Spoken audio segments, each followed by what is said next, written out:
నమస్తే అందరికీ. అమ్మ, నాన్న, తమ్ముడు కంబోడియా దేశానికి వచ్చారు సెలవులకి నా దగ్గరికి.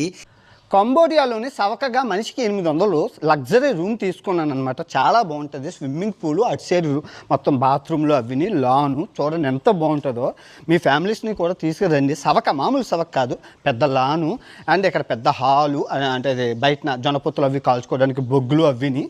ఆ తర్వాత ఇది రూము. మా డాడీ టీవీ చూస్తుండు, అన్నీ ఉన్నాయి యూట్యూబ్ అవిని. ఆ తర్వాత ఇది మా అమ్మాల రూమ్, బెడ్రూము చూడండి మొత్తం అన్నీ ఇచ్చారు. అండ్ అటాచ్డ్ బాత్రూము, వాళ్ళకి ముసలోళ్ళు కదా, అటాచ్డ్ బాత్రూము అండ్ కబోర్డ్లు అవి పెద్ద రూము. ఆ తర్వాత ఇదిగో మా అమ్మ అన్ని సామాన్లు తెచ్చింది, అవన్నీ నేను చూపిస్తాను మీకు భలే నవ్వు వస్తుంది. తర్వాత ఇది నా రూము, నా బాత్రూమ్. అంటే 3 ఫ్యామిలీలు ఉండాలి కదా, 3 ఫ్యామిలీలకి, నలుగురికి కాదు, ఇది 6గురికి. అన్ని సామాన్లు అన్నీ మా అమ్మ తెచ్చింది, చూపిస్తాను. డైనింగ్ రూము, ఇది మా తమ్ముడిది, ఇది మా